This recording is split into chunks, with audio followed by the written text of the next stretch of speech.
Delhi assembly चुनाव से जुड़ी अहम खबर आपको बता दें कि नई दिल्ली सीट से बीजेपी उम्मीदवार प्रवेश वर्मा की मुश्किलें बढ़ी हैं। इलेक्शन कमीशन ने केजरीवाल की शिकायत पर नोटिस लिया है। इलेक्शन कमीशन ने प्रवेश वर्मा पर कार्रवाई करने को कहा।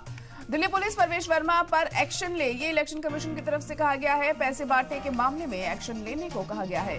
आपने इलेक्शन कमीशन से की थी शिकायत, जिसको लेकर अब इलेक्शन कमीशन ने कार्रवाई की बात यहां पर कही है।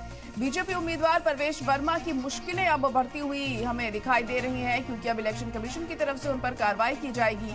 आम आदमी पार्टी ने शिकायत की थी प्रवेश वर्मा के खिलाफ, जिसको लेकर अब ये कदम उठाया जा रहा है इलेक्शन कमीशन की तरफ से। तो दिल्ली असेंबली चुनाव में लगातार हम देख रहे हैं सियासत गरमाई हुई है, और उससे जुड़ी अहम खबर आपको बता रहे हैं। नई दिल्ली सीट से बीजेपी उम्मीदवार है प्रवेश वर्मा, और अब उनकी दिक्कतें बढ़ती हुई दिखाई दे रही हैं। इलेक्शन कमीशन ने केजरीवाल की शिकायत पर नोटिस लिया है।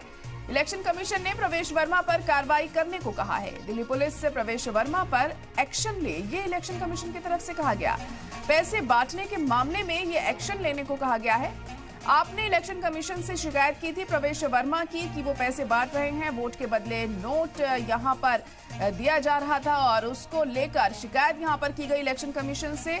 आम आदमी पार्टी ने ये शिकायत की थी, जिसके बाद अब दिल्ली पुलिस को ये कहा गया है इलेक्शन कमीशन की तरफ से कि इस मामले में वो कार्रवाई करे, और प्रवेश वर्मा के खिलाफ क्या कार्रवाई अब की जाती है, इसके मद्देनजर अहम होगा ये देखना। तो सियासत गरमाई हुई है। चुनाव जल्द ही है, 5 तारीख को वोटिंग होनी है, और उससे पहले तमाम जो दल हैं खुद को मजबूती के साथ साबित करने की कोशिश कर रहे हैं, और एक दूसरे पर छींटाकशी करते हुए भी दिखाई दे रहे हैं। एक दूसरे को नीचे दिखाने में कोई कसर नहीं छोड़ी जा रही है, और इसी के चलते आम आदमी पार्टी बीजेपी को घेरने में लगी हुई है। और बीजेपी उम्मीदवार प्रवेश वर्मा की शिकायत उन्होंने की इलेक्शन कमीशन से, और कहा यहां पर नोट दिए जा रहे थे वोट लेने के बदले, जिसके बाद अब इलेक्शन कमीशन ने कार्रवाई की बात कही है, और दिल्ली पुलिस को हिदायत दी है कि इस मामले में कार्रवाई करे। अब क्या कार्रवाई दिल्ली पुलिस की तरफ से इसमें की जाती है, ये अहम होगा देखना।